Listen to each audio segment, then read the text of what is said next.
What's up everyone, Terraquake here, and I'm back with another Pokemon Challenge video. Pokemon Crystal with only one Pineco wasn't as hard as I thought it would be, so in this video, I'm going to try a challenge that I think will be pretty tough. Today, I figure out if you can beat Pokemon Black with only Shelmet and Karrablast.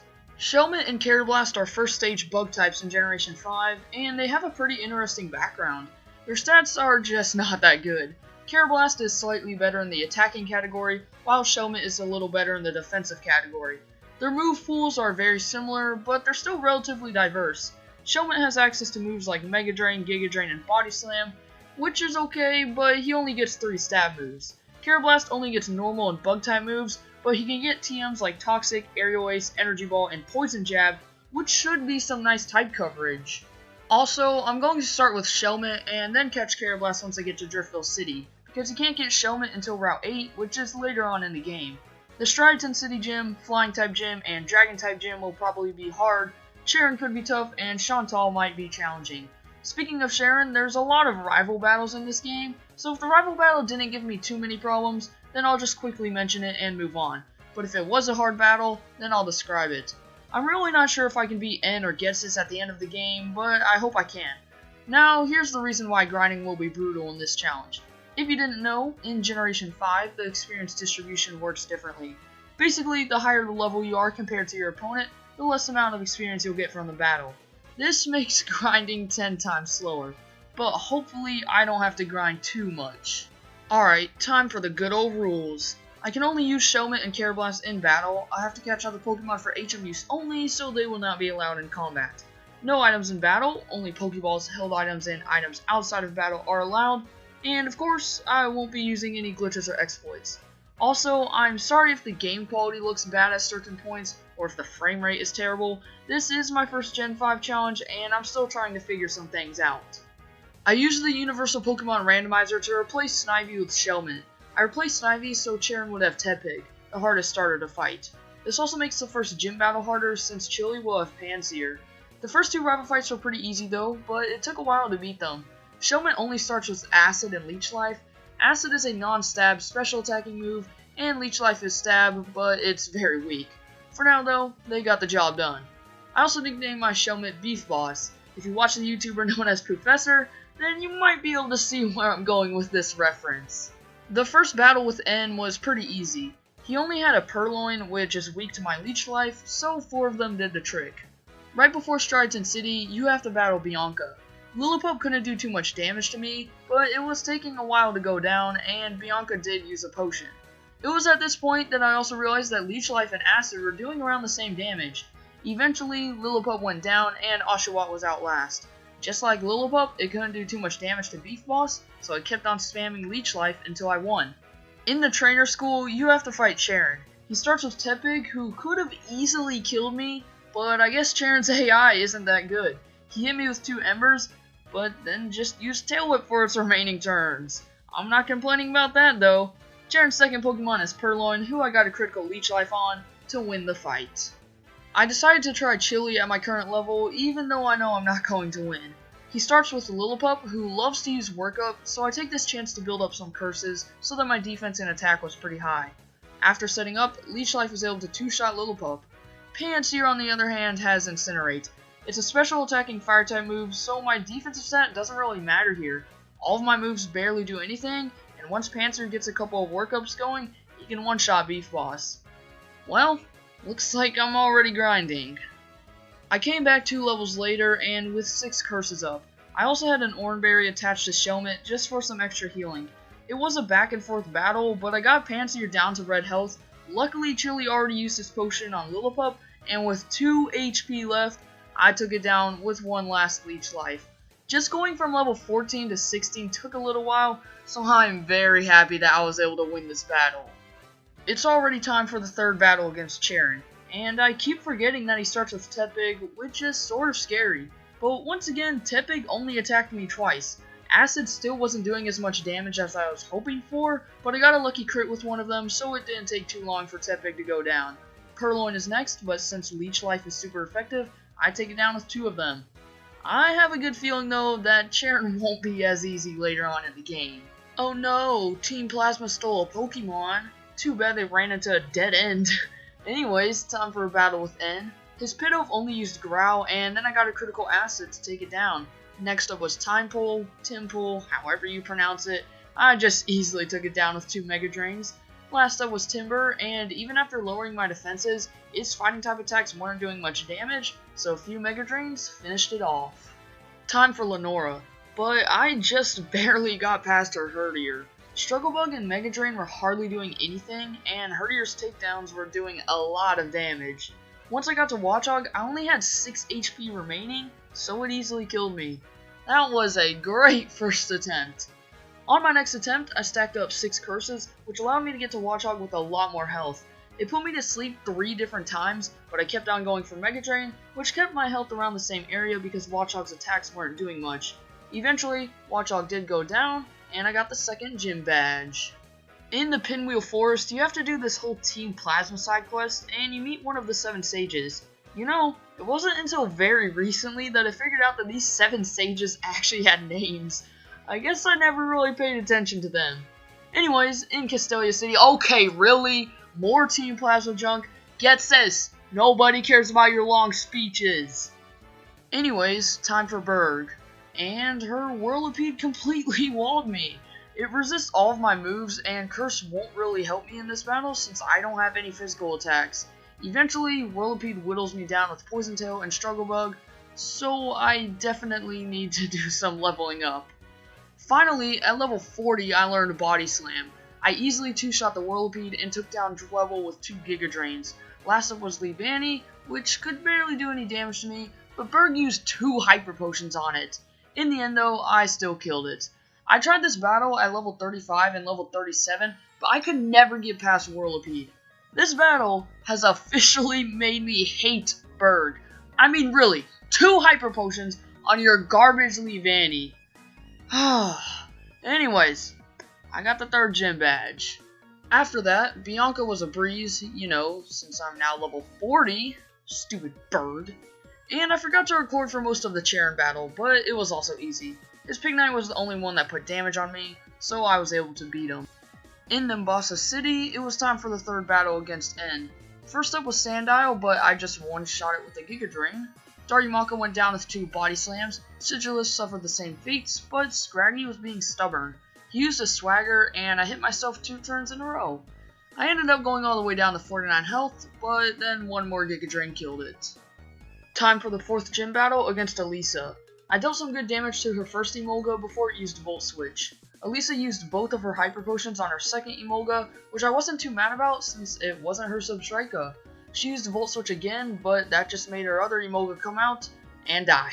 Elisa's second Emolga goes down as well, and last up is Substrika. I knew it had Flame Charge, but instead it kept on going for Volt Switch. Eventually, Giga Drain just finished it off. I find it weird that out of both of her Emolgas, they only used Aerialist once, and her Substrika never used Flame Charge.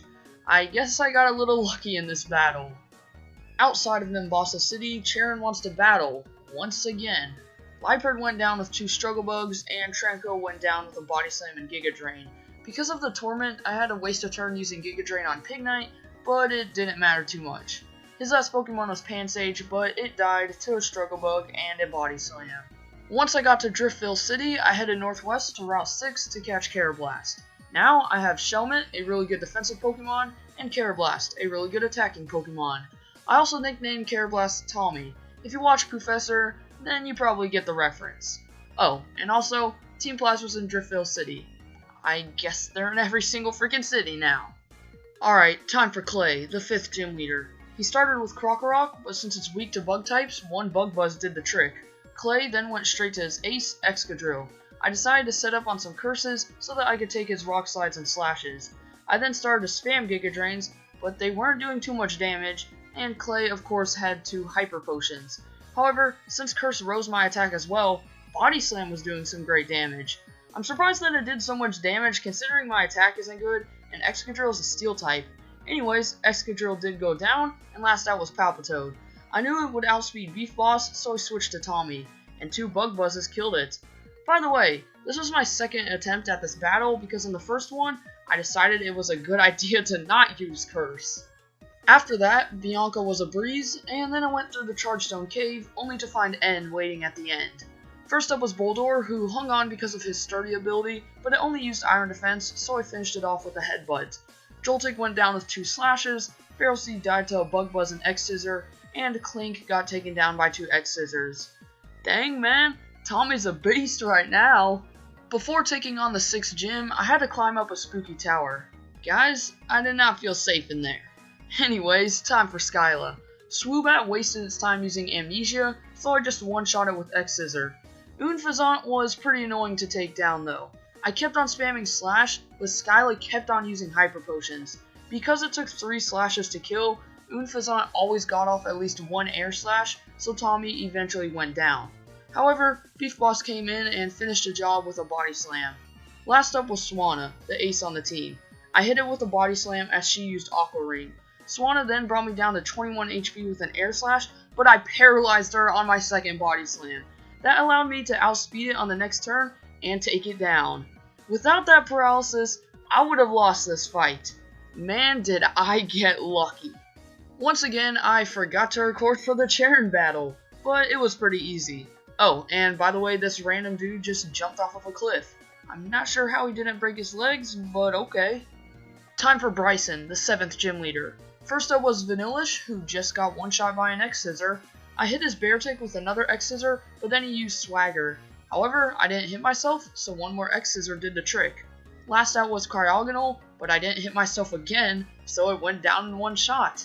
That was the easiest gym battle so far in this challenge. Oh no, N has a super duper powerful dragon, what will we ever do?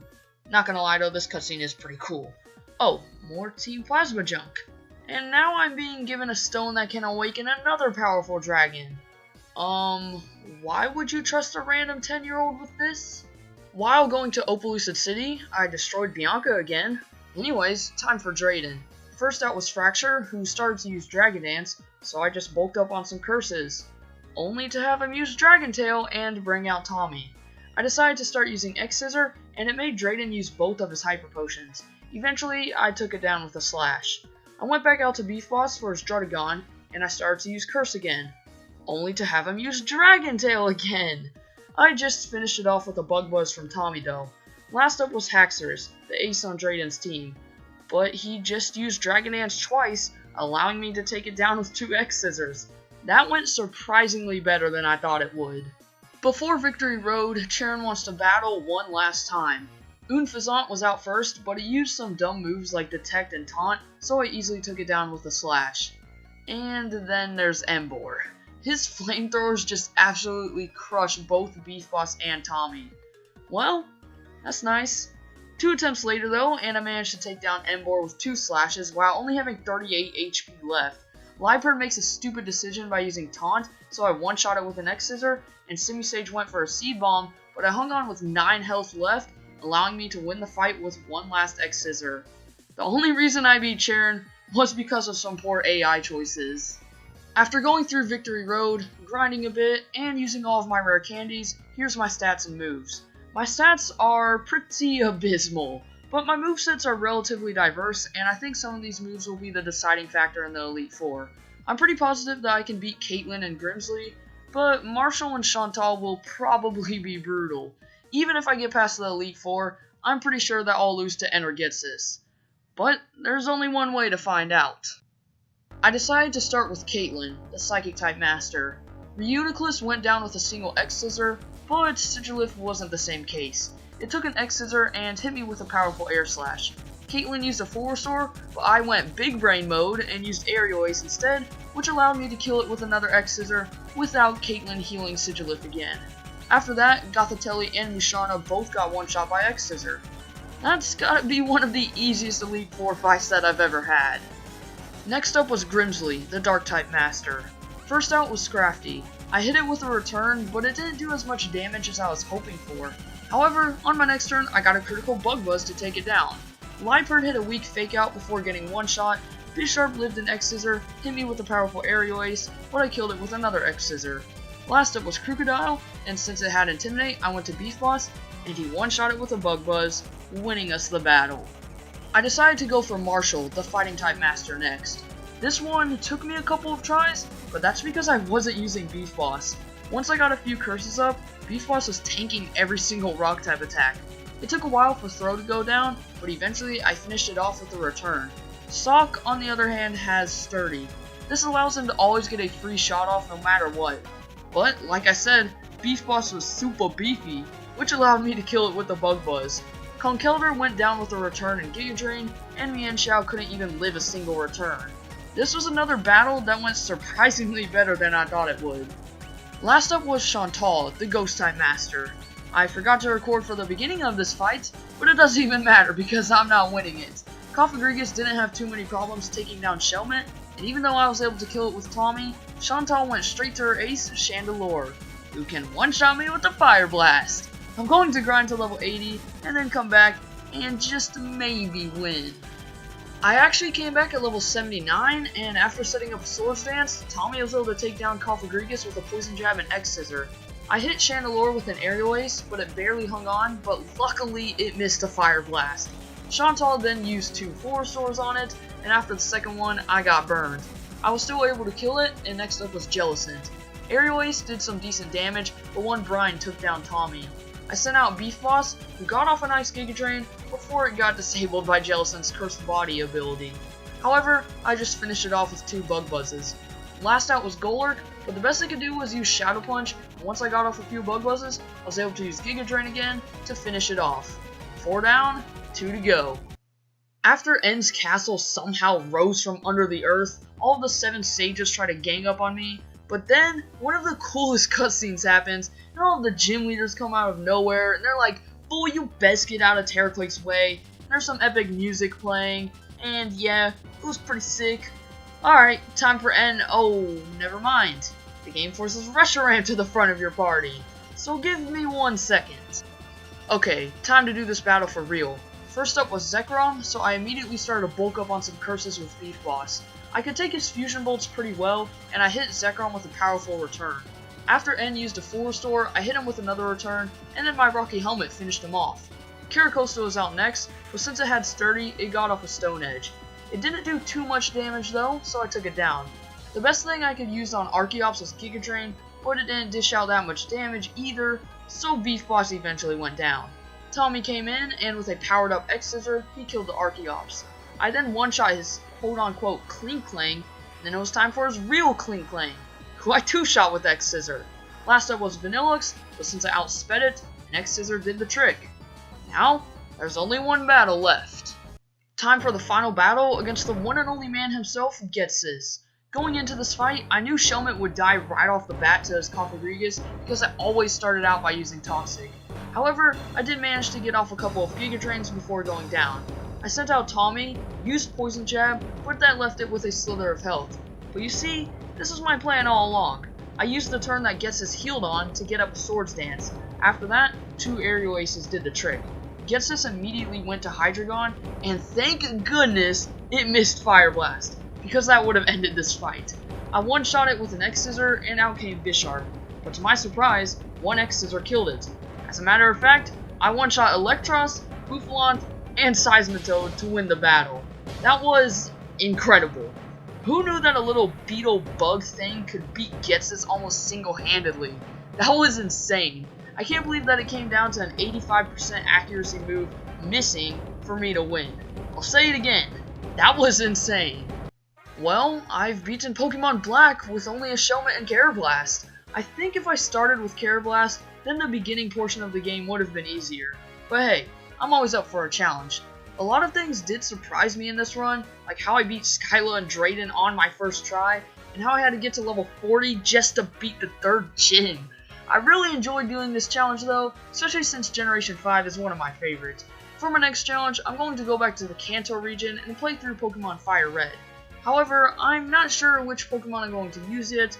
To be honest, I might not even use a Generation 1 Pokemon. As always, feel free to leave any challenge suggestions in the comment section below, because you never know, I might end up doing one of them. If you want to see more of my Pokemon challenge videos, then check out the playlist that I left a link to in the description below. And if you enjoyed this video, then drop a like, subscribe, and hit the bell so you don't miss my next upload. And, until next time, Deuces!